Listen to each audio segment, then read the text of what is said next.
Welcome back to my channel for a hopefully super interesting episode. And let me start in the following way. If you ever tried to take professional photos of a watch, you will know what I'm talking about. It's a complete nightmare. Getting the lighting right, super difficult. Fighting reflections all the time, super tedious.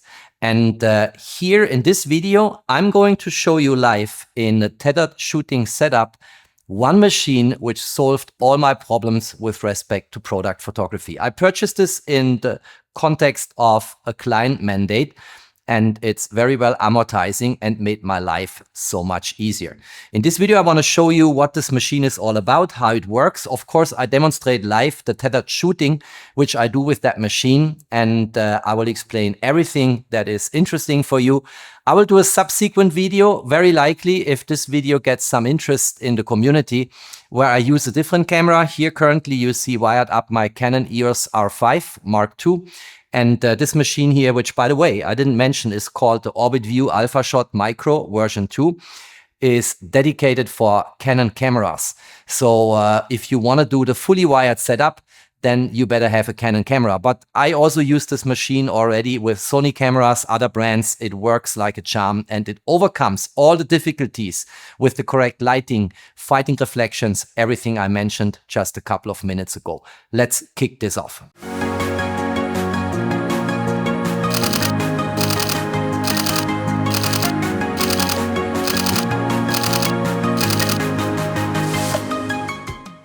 If you have not yet subscribed to my channel, please do so, subscribe, hit the notification bell, support my work. Many thanks for that. All right, so here's the machine. It's called the Orbitvu, and the particular type of machine, it's the Alphashot Micro version 2. You see here a USB-C cable going into the USB-C port of my Canon EOS R5 Mark II. And that cable is wired up with the machine with a USB-A connection.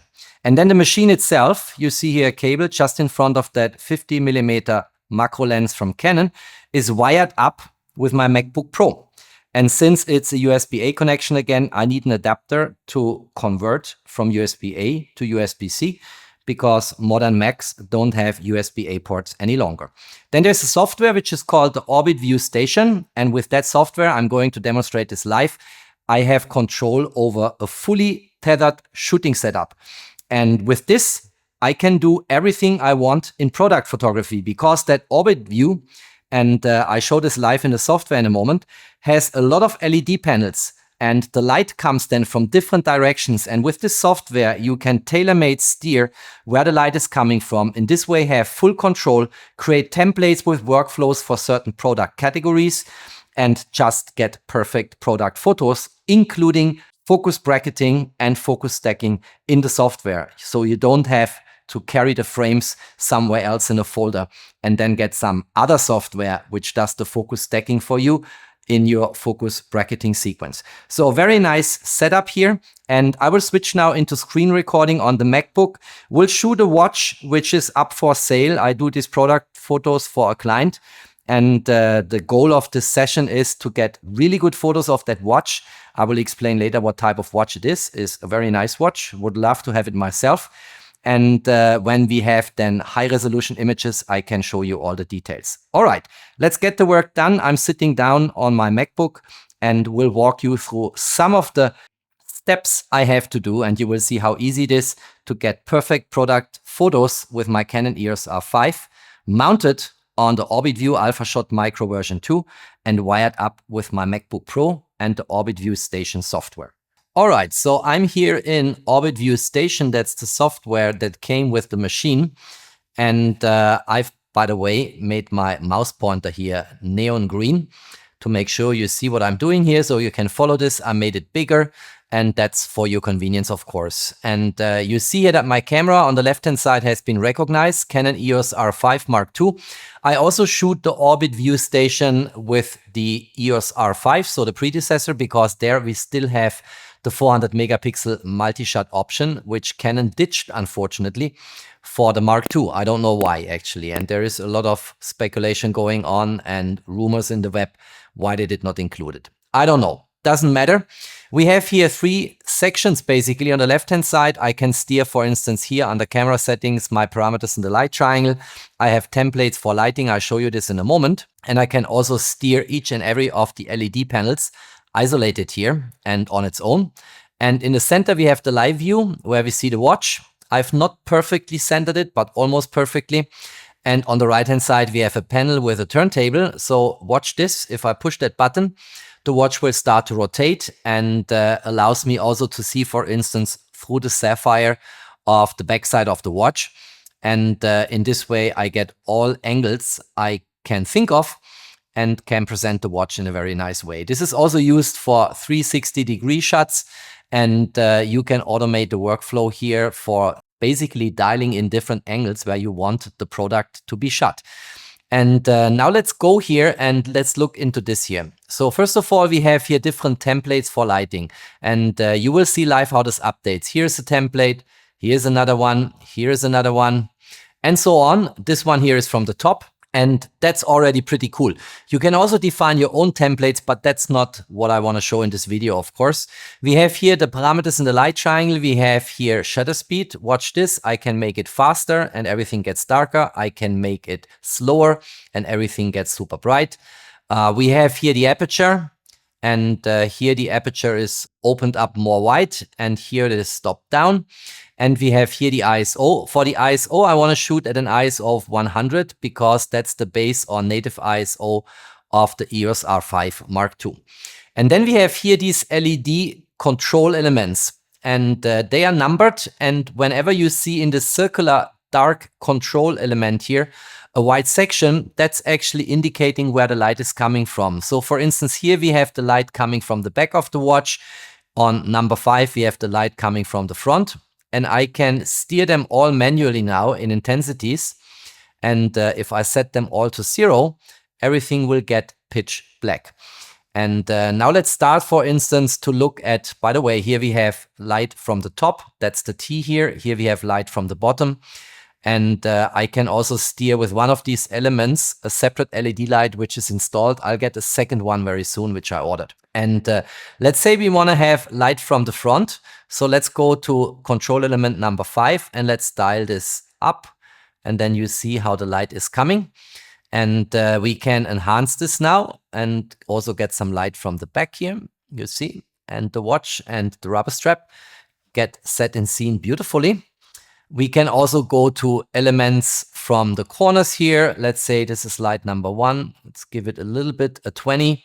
And on the opposite side, we have dial number 3. Let's also give it a 20. And I think that looks already pretty good. I don't think there is much to do here anymore. We could, of course, look at some light from the top. Then it gets a nuance brighter. And also from the bottom. And I think that's almost it. It's a demonstration only, right? I don't need to get this perfect now. I will have to do it perfectly later on because the client is waiting for images. But here is only for YouTube. Maybe I dial this down again because I didn't like that nuance of light here. And I'm here on an f8 now, 100 ISO, 1/50 seconds. Let's see if I make this a bit darker or brighter, how this looks like. This is too bright. Probably 1/60 is correct. And what else do we have? Well, we also have an IQ mask here. This is checkbox currently. And if you look into that, you basically can use this later to get the background removed, which is very nice. And now what we can do is we can place the mouse pointer, and where I want the focus to sit, I just hold it and focus. Watch this. This is already focused. Let's go to the back here. Then we have the double folding clasp. I can also crop in to see if this is sharp and in focus. Let's go here to the dial. Let's get the focus. Let's crop in. Very nice. Very nice watch, by the way. And in this way, I can steer it. I can steer my focus manually here if I want. I can also, as I showed before, give it a different angle. Whatever I want, I can do here. But the main thing that this machine is giving me is an automated workflow with templates, with different steps in the shooting process. And if I think this lighting here is correct now for this type of product, I can store it as a template and use it and recall it later on for similar products. Now, I also have focus stacking here, which is super convenient. The focus bracketing happens in the camera, but not the focus stacking.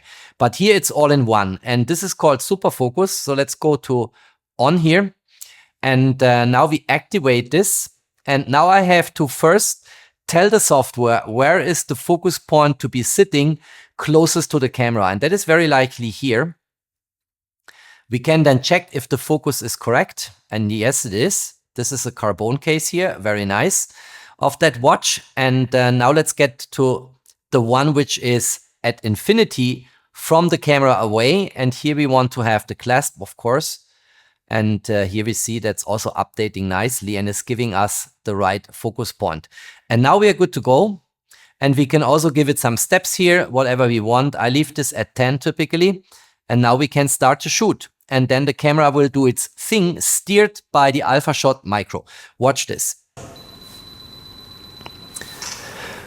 So it's taking a sequence of shots and it's stacking them automatically together in the software. So I don't have to bother to actually upload images into a folder on my MacBook and then, you know, using Helicon focus, what have you, to get the focus stacking done from a focus bracketed sequence of images.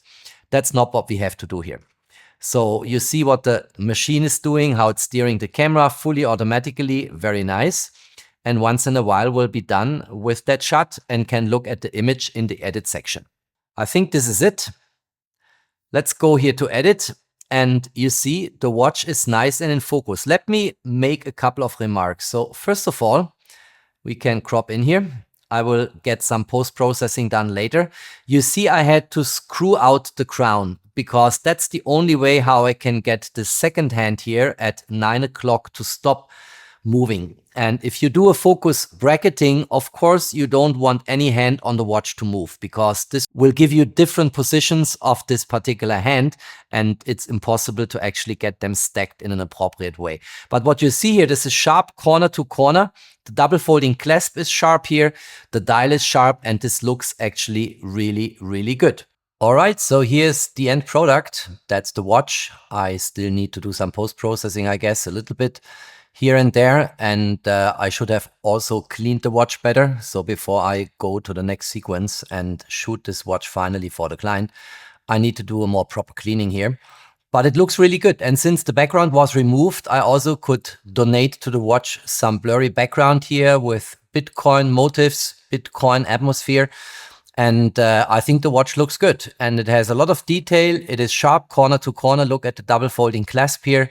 Look at the dial. I promised to spend a couple of minutes on that watch. So that's a limited edition. The brand is Frank Müller and it's called the Satoshi Nakamoto watch. You see Satoshi here, Nakamoto here. And that's the mysterious guy who has written that white paper, which quite some years back then led to the blockchain hosting Bitcoin. And you have here the famous anonymous mask and you have a chronograph. It's an automatic watch with an automatic movement. Very nice watch. And there is a gimmick hidden in that watch, almost like an Easter egg, namely that anonymous mask here and the hands, of course, they all have lume, but also the case. In the case here, if we look here, there is some lume basically blended into the carbon case. And that looks pretty nice in the dark if the watch consumed enough light or if you have a UV pointer and basically charge the watch with UV light. What's also cool here is that at 12 o'clock you see a QR code sitting and that actually leads to a public Bitcoin address and you can of course store some money in that Bitcoin address and the private key in order to unlock that address and to get your money out again. The private key is on a sealed USB stick. In the box, the watch comes in a full set with box and papers. And I think for everyone who is excited about crypto, maybe even made some money with crypto or is maybe even wealthy because of crypto, that's almost a must-have watch. I'm not aware about any other brand who is manufacturing these kind of watches. I think this is typical Frank Müller here. And not a brand I'm typically very familiar with, but this watch here, taking photos of and getting a little bit familiar with what it has in terms of features was quite fun for me. This is basically an image I wanted to show as a segue to a very likely soon coming subsequent video, because that image was also taken in the Orbitvu station, so the Alphashot Micro version 2, but not with a Canon camera, so not in the fully wired setup. But I did shoot here with my Sony Alpha 1 Mark II and the brand new, absolutely brilliant G Master 100mm macro lens. And now I need to stop because otherwise I'm starting to talk about this macro lens, which is likely the best macro lens I ever had in my hands. So I will do a separate dedicated video on that macro lens. We'll shoot macros for you guys. We'll do it again in the Orbitvu station. And the way you do this is, on one side you have your tethering software from Sony, which is Imaging Edge, and on, let's say, 1/3 of the MacBook screen, you have the LED panel from the Orbitvu station software. And then you place your product in the Orbitvu station. And by manipulating these control elements for the LEDs, you get the perfect lighting. And the focus bracketing, of course, you have to do manually on a Sony Alpha 1 Mark II, but it's not so hard. And then stacking the images enables basically shooting and using the LED environment this Orbitvu station is offering for any camera brand, for any camera you want to use for product photography. And looking into that bracelet quickly, this is really cool. Look at that. You see so many details. Of course, you see the scars from the one who was wearing it before. Look at that. And interestingly enough, I always see this on watches also, even very expensive brands, sloppy manufacturing. Look at this. They spend so much detail here on this symbol or icon, but the C in Cartier doesn't look right to me. I don't know why. Maybe that's intentional, but it doesn't look intentional to me. And there are two likely answers to that. Maybe it's just sloppy work. Maybe it's intentional and has some meaning. But I think that's always interesting with a macro camera and high resolution to pick and poke into jewelry and watches, because you see, for instance, scratches on the hand in a watch. You see that a screw is scratched inside, which should not be scratched because no one opened that watch except the manufacturer and all of that. And here you see a lot of traces from wearing it, of course, but also here very likely going back to the manufacturer. But the level of detail you get with this new macro lens, look at that, absolutely brilliant. Also here I had to shoot this image later again because you see some dust on that bracelet, which should not be. Scratches and scars are okay. Dust is not okay. That's sloppy work by the photographer. But also here the background removal worked like a charm, and then you can place this bracelet somewhere else. I picked a random picture here for illustration purposes. You can do with that whatever you want, but the background is in a very clean way separated and removed from this bracelet here. And that is something which I appreciate. So overall, that's all I wanted to say and show. I hope you liked that presentation. For me, the Orbitvu Alphashot Micro V2 really was a game changer when I have to do these type of photo shootings. And just the way I can steer the LED light is good enough for me. I don't need necessarily in the software the focus bracketing and focus stacking in one shot. I can do this manually with Helicon focus, and I'm also happy to use other cameras than Canon cameras like my Sony Alpha 1 Mark II, which I just mentioned. But the environment it provides, the isolated environment with the option to have different dedicated LED panels, which you can in individual ways steer for the perfect light for a certain product or product category, that really was a game changer for me. If you liked that video, don't forget to drop me a thumbs up. Stay tuned on my channel. There's always more to come. Thanks for watching. Stay safe and healthy. And of course, peace out.